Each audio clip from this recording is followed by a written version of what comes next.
And so, we at some point decided that we were going to write Sam as a gay character who had fallen in love with another girl, and what conflict would that um, cause within the family, right? And we were excited about that opportunity just because of the paucity of that kind of narrative in games. And I remember when we came up with that concept, just being like, "Oh man, this is gonna be good. We actually get to do this," which is really cool. But anyway, we actually, yeah, we had to do a lot of work to make it plausible. Right. Well, because the other side of it is that I'm the writer on the game, and uh, on the one hand, a lot of teenage experience is universal, but I also at some point just had that very clear realization of, okay, I have just signed up for writing a gay teenage girl.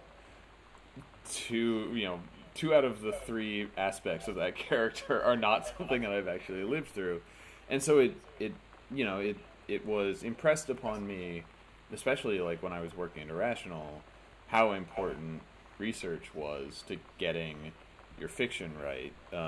Whether it's very practical terms like how something works mechanically, to what the characterization of the individuals in your story might be. And so, my process was reading a lot of blogs about people's actual experiences growing up, being gay and being female, and reading fiction and nonfiction about people's experience, and doing original interviews with people that I knew in my life, and asking them about what they remember about growing up with these experiences, and being able to actually, ask follow up questions.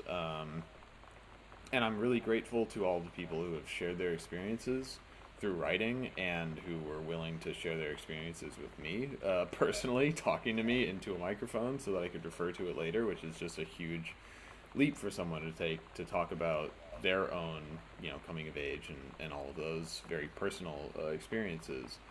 But, you know, I couldn't have gone into writing this character with just saying, well, I'll just assume that I'll do an okay job and write it however it seems like I should, and instead saying, you have to take this seriously, and you have to actually reach out to people who have lived it, so that when you're writing this character, it represents the experience of people like her in a way that is plausible and respectful, and Authentic. yeah, that represents them in a way that doesn't cheapen the experience that they've had by relying on cliches or just kind of your expectations as an outsider. Wow, so that's what makes the story interesting. But like I said before, the story's kind of confusing. It's really about the ideals that we were trying to get across in our music. I think that the move to equality for women and for everyone in the U.S. Is something that we all want to be a part of, right? And we used Riot Grrrl, and we used music as the tool for that, and that. But it's really, to me, it's about equality for everyone. That I think is the key, and that's why young people really feel passionate, and they listen to the music and they hear that passion, and that's what they connect with.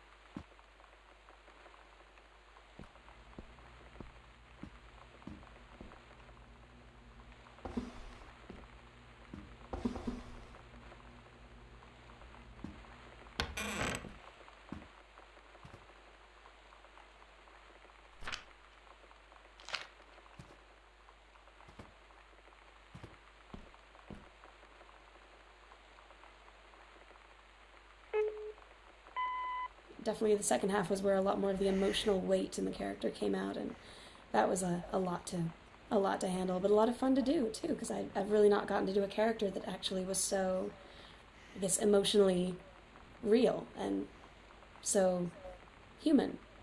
You know, it's sort of, you're not doing some commercial selling you thing, or not doing some sort of sci-fi fantasy world sort of story. It was very realistic and very relatable, and you sort of realize that the character's someone that you could know or that you could have been, you know, when you were younger, which I really liked. It was very exciting. The whole experience has been really good.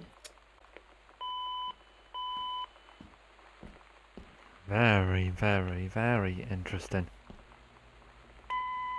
When you put out any sort of content about your game online, whether it's screenshots or whether it's gameplay or anything along those lines, you're sort of at the mercy of the internet, and you sort of want to see what people are going to respond to, whether it's positive or negative. Hopefully it's positive.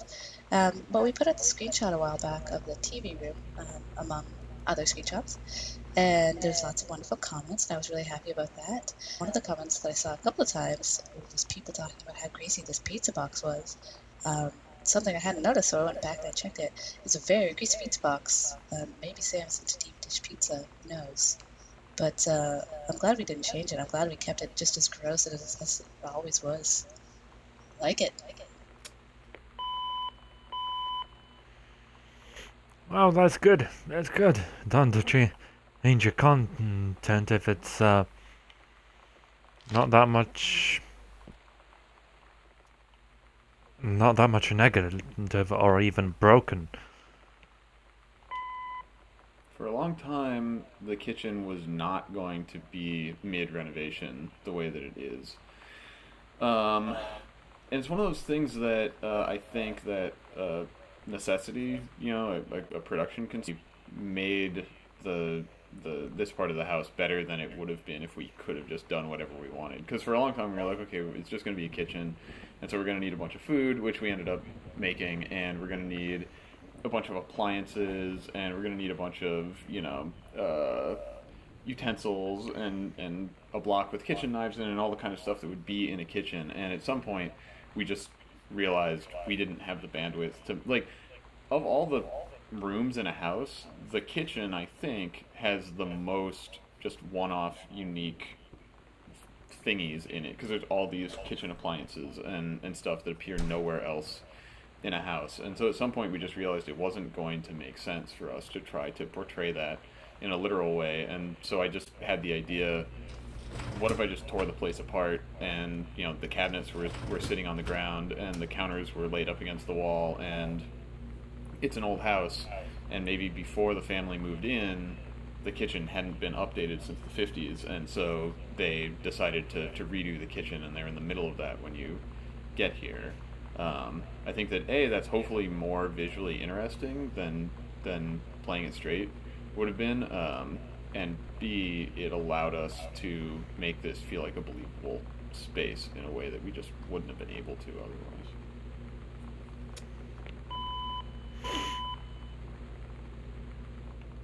Well, this kitchen does like it being renovated. Mr. and Mrs. Jonathan Blair, I request of the honor of your presence at the marriage of their daughter, Helen Margaret, to Mr. Richard Morris Peterma, Sunday of the 4th of June in 1995 at 4:30 in the afternoon. Sunset Lutheran Church, Seaside, Oregon. Time is the schedule working at Kramerberg at Bethel Road. Monday, Wednesday, Thursday, and Fridays, 3 o'clock to 7 o'clock, or 3 p.m. to 7 p.m. and 12 p.m. to 6 p.m. Okay.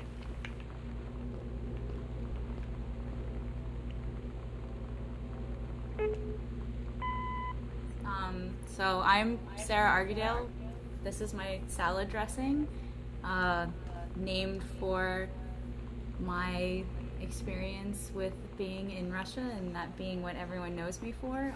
I studied Russian in college, and I lived there for about a year, teaching English when I finished school, and it was a cool thing that happened in my life.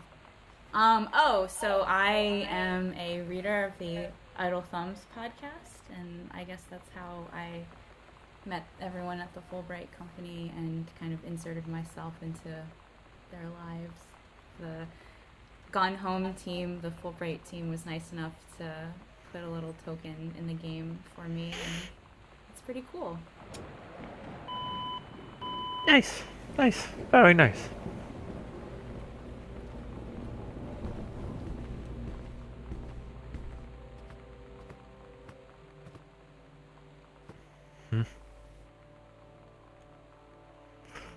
Put it out, a going away show with Alani, the Girl Scouts, last show ever, all ages, $3, Saturday, June, the Tonic.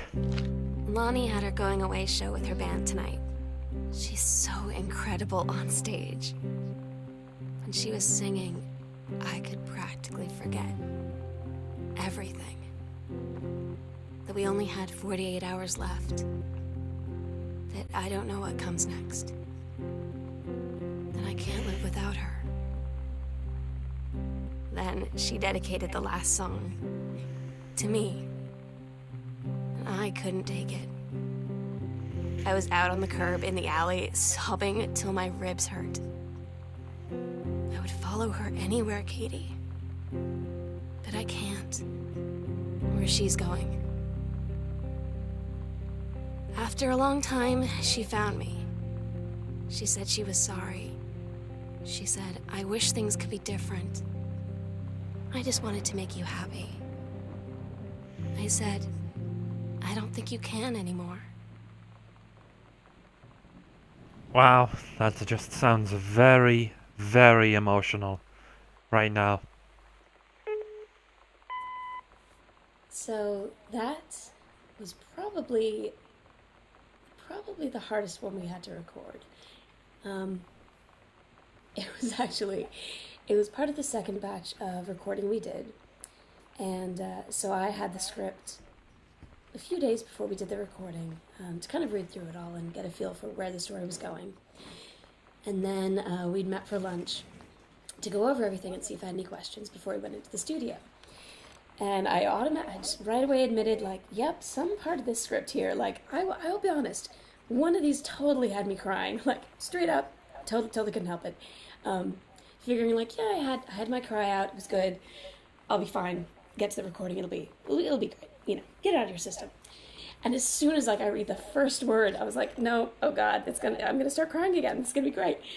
Hey, I'm a professional voice in the studio, I'm going to totally bawl all over your lines, and it's going to sound ridiculous and terrible, and it's going to sound like you crying. So it actually ended up being one take. Really it's cathartic in a way for me, I think. Because it's really, how do I put it? It's really me talking to, like, specific people. I knew it was going to happen again. I knew it. It's the stupid writing being so on point. Which is definite praise for the character build-up at this point, because I just become so connected with her, and making those parallels all the way along. And then you get to this point where it's like, I know exactly how you feel. Like, I know exactly what you're going through. I mean, it was completely authentic. I mean, I've enjoyed people commenting on the connection they've had to the emotion that's in the character. And this is always the diary I think of, because it's the one that it most got me. Wow. Sarah was really getting emotional on that one.